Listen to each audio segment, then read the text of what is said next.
After returning to Cape Town, we sat down and unpacked plans for the European trip, and we agreed if the Dutch delegation was serious about investing, then we would be open to structuring a deal for the European production facility.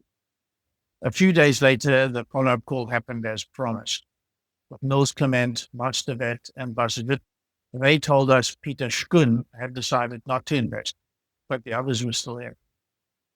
So we started laying the groundwork for the new venture, rough outlines, deal structure, roles. They said they'd come to Cape Town to push things forward in person. So about a week later, they arrived. And that's when things got, let's say, a little turbulent. Our first meeting was at the Radisson Blue waterfront where they were staying. The tension started early when Bus Woodford made a small comment to my partner, Mr. X. And he casually mentioned that he did not have the cash at the time. But Mr. X, volatile by nature, exploded, and he shut the meeting. He told them to leave, and they were wasting time. Boom, the whole thing was nearly over before it began. Thankfully, cooler heads prevailed. We rescheduled, we met again, and got things back on track. And here's how the team roles started to form. Mills Clement would be the CEO, Bus would lead sales, and Bus Woodford appointed Peter Brox, a partner from his Oranje group, as CFO. And me, I would handle the capsule and technical design, and that's what I know best. Now, Bus Woodford also had a strong connections in both real estate and the temporary labor market, which would be valuable because we had a big problem. We had the filling lines that we just ordered from Optima, but we did not have packing lines. And so the packing was going to be manual or hand packed. Right around this time, the World of Coffee Convention was coming up in Vienna. So we all agreed to meet there for the show. TME, Optima, Rihiga, all the major machine builders were exhibiting. At the Beulah stand, something caught our eye, a massive 3-stage roller grinder, a beast of a machine. And we needed a grinder. This was one of the missing links. The Beulah team offered us the show model at a discounted price. Still a small fortune. We went for it. Bam, just like that. Another massive decision made on the spot. That's what I want to highlight here. The pace at which things happened in this business, the attitude, and the mindset. It was entrepreneurial. We made fast decisions and we were going full steam ahead.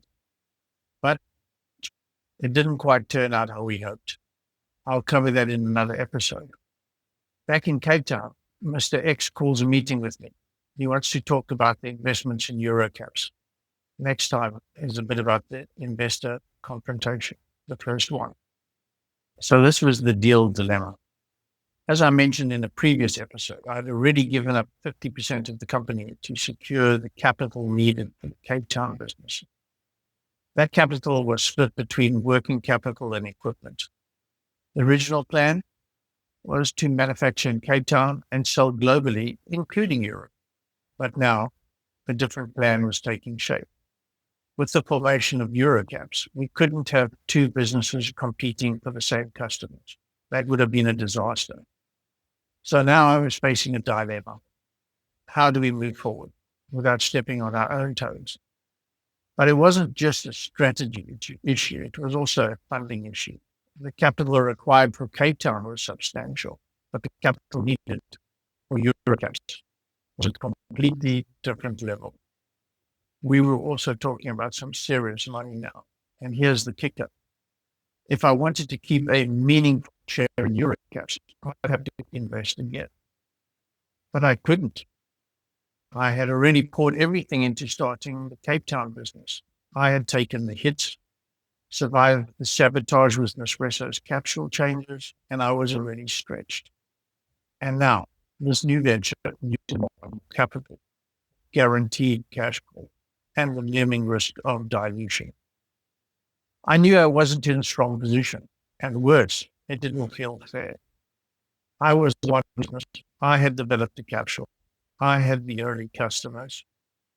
And Now I was looking at giving away the entire European market and facing dilution in a company that wouldn't even exist with the work I've already done. It was frustrating, disheartening, and if I'm honest, I made a huge mistake in the way I handled the negotiation with Mr. X. But you have to understand, I'd always run my own businesses. I'd never been in formal negotiations with shareholders, boards, investor structures. This was all new to me. And I was negotiating with someone who had lived 40 years, calculated and 10 steps ahead of me. I, on the other hand, was completely out of my depth. And that misstep would cost me more than the deal that unfolded, how it was structured, and how I tried to hold on to my place in a business I had created from nothing. Until next week, I'm signing off. Please subscribe and hit the bell. It costs nothing, and you'll be notified new episode.